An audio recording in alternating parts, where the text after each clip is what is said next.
আসসালামু আলাইকুম, welcome back to my channel বিথিরোজ ব্লগস ফ্রম শারমিন বলছি। কেমন আছেন আপনারা? আলহামদুলিল্লাহ, আমরা সবাই ভালো আছি। তো আজকে চলে যাচ্ছিলাম আমার ননাসের বড় মেয়ের বাড়িতে। তো ননাসের বড় মেয়ের হাজবেন্ড হজের উদ্দেশ্যে রওনা দিবে, তাই যার কারণে সবার সাথে দেখা সাক্ষাৎ করার জন্য তারা ছোট একটা ঘরোয়াভাবে পারিবারিক অনুষ্ঠানের আয়োজন করেছে। তো সেখানে আমাদেরকে ইনভাইট করা হয়েছে। তো আমরা সবাই যারা যারা ছিলাম সবাই তাদের বাসায় চলে গেলাম। তো অনেক বছর পর যাওয়া হলো আসলে। সব ভাগ্নে ভাগ্নিদের সাথে দেখা হয়েছে এবং ফ্যামিলির আরও অনেক যারা রয়েছে তাদের সবার সাথে অনেক দিন পর হলো দেখা। তো আপা ছিল, বাচ্চারা ছিল, ভাগ্নিরা ছিল, সবাই মিলে খুব গল্প করছিলাম। আর যেহেতু দুপুর টাইম, যার কারণে সবাই মিলে একটু গল্প আড্ডাই করছিলাম। আর বিশেষ করে আমার বাচ্চারা বড় হয়ে গিয়েছে, যার কারণে অনেকের সাথে অনেক দিন পর পর দেখা হচ্ছিল। তো আপা চলে আসছে, আমাদের সাথে কথা বলছিল এবং আপা ছিল আজকে রোজা। যাই হোক, তারপরে আমরা সবাই মিলে গল্প করছিলাম আর অপেক্ষা করছিলাম বাকি গেস্টদের জন্য। এটা ছিল আমার মেজো ভাগ্নি, অর্থাৎ আপার মেজো মেয়ে। ও খুব মজা করছিল আমাদের সাথে এবং খাবারের ব্যবস্থা এবং মিলাদের ব্যবস্থা করা হয়েছিল উপরে রুপটপে। তো আমরা সবাই আস্তে আস্তে রুপটপের দিকে চলে গেলাম। তো 5তলা ওঠার পরে আমাদের লিফট শেষ হয়ে গিয়েছে, এরপর আমাদের হেঁটেই উঠতে হবে, যার কারণে আমরা হেঁটে চলে যাচ্ছি উপরে। এরপর এখানে মিলাদের আয়োজন করা হয়েছে ভিতরে। এরপর যারা যারা এসেছিল তাদের সবাইকে উপরে ডাকা হলো, খাওয়া দাওয়া স্টার্ট করে দেওয়া হলো এবং দুলা ভাই আপা সবাই মোটামুটি উপরে চলে এসেছে। আর আমার যেহেতু বড় ননাস রোজা রেখেছে, যার কারণে সে উপরে আসেনি। তো দুলাভাই যারা যারা ছিল এবং মেঝো আপা ছিল সবাই মোটামুটি এসেছে, তাদের বাচ্চারা এসেছে। তো আমরা খেতে বসে পড়লাম। তো আমার হাজব্যান্ড এবং ছেলে আগেই খেয়ে ফেলেছে সবার সাথে। তার পরবর্তীতে আমাদের খাওয়া দাওয়া শেষ হলে সব দুলাভাই ভাগ্নে ভাগ্নি সবাই মিলে গল্প করছিলাম। অনেকদিন পর যেহেতু দেখা, তাই অনেকেই আসছিল।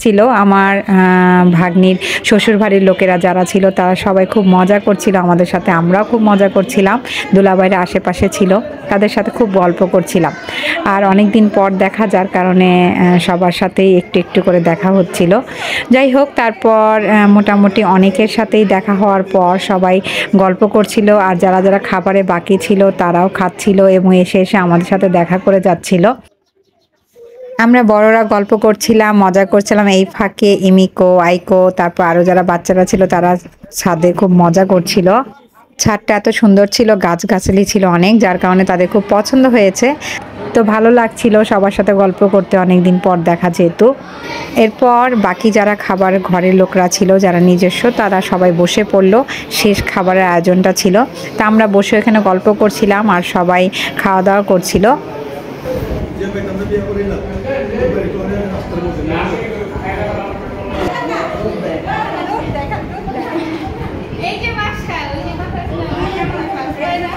দুলা ভাই তারপর ভাগ্নি তারা যেহেতু খাওয়া দাওয়া এখনো শেষ করেনি, তার কারণে তারা খাওয়া দাওয়া করছিল আর আমরা এখানে বসে গল্প করছিলাম। খাওয়া দাওয়ার শেষ পর্যায়ে দুলাভাই আমাদের জন্য সফট ড্রিঙ্কস নিয়ে আসলো। আগে যেরকম মজা করতাম তখন দুলাভাইদের বলতাম, বা দুলাভাইরা বিভিন্ন জিনিস বিকেলবেলা নিয়ে আসতো আমাদের খাওয়ানোর জন্য। তো ওরকমই সবাই মিলে আড্ডা দিচ্ছিলাম। সবাই চলে গেছে নিচে, তো আমরা এখানে বসে আড্ডা দিচ্ছিলাম। তো একটু পরে হয়তো আমরাও চলে যাব নিচে। মোটামুটি বাইরে থেকে গেস্ট যারা ছিল তারা সবাই চলে যাওয়ার পর আমরা সবাই নিচে চলে এসেছি। আর ফ্ল্যাটে মোটামুটি অনেক মানুষ ছিল, যার কারণে আমরা উপরে বসেছিলাম। এরপর আমরা নিচে চলে আসলাম। আসার পরে ভাগ্নি বউ সবাই মিলে এখানে বসে ড্রয়িং রুমে আড্ডা দিচ্ছিলাম। এরপর যেহেতু পুরান ঢাকা, এখানে আশেপাশে সবাই আত্মীয় স্বজনের বাড়ি। তো আমার এটা মেঝো আপার ছেলের বউর বাড়ি।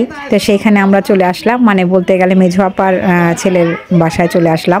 ওখানে বসে থাকা অবস্থাতেই ভাগ্নে এতদিন পর পাওয়াতে ভাগ্নে এবং ভাগ্নের বউ আমাদের জোর করে নিয়ে এসেছে। আমরা আসলে অনেক দিন পর দেখা, যার কারণে জোর করে নিয়ে এসেছিল যে আমাদের এখানে আসতেই হবে।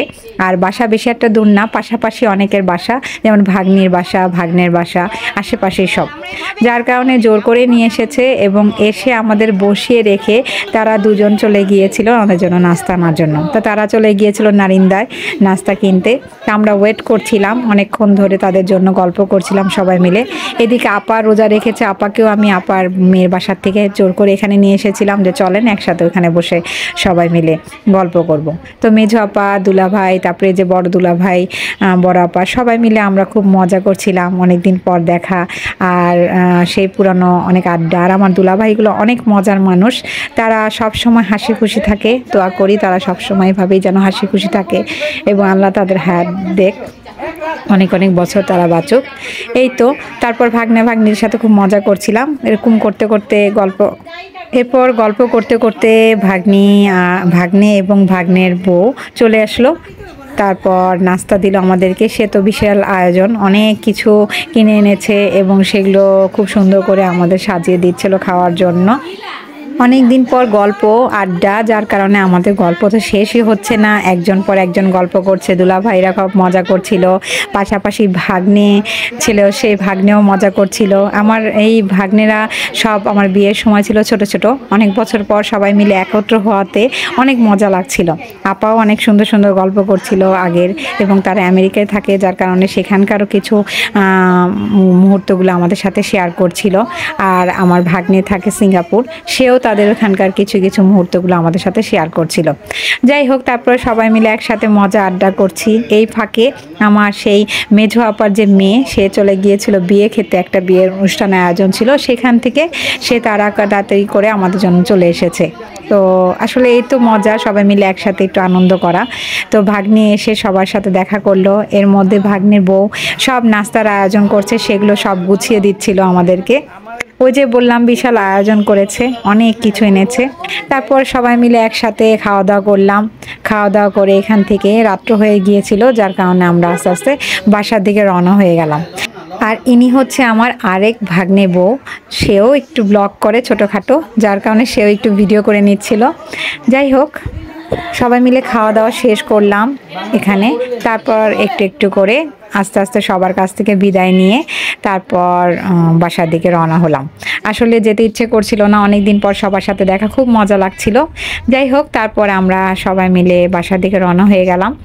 তো এই তো ছিল আমার ছোট্ট একটি ব্লগ। ভালো লাগলে অবশ্যই লাইক শেয়ার করতে ভুলবেন না। আর আজকে এই পর্যন্তই। খোদা হাফেজ, আসসালামু আলাইকুম।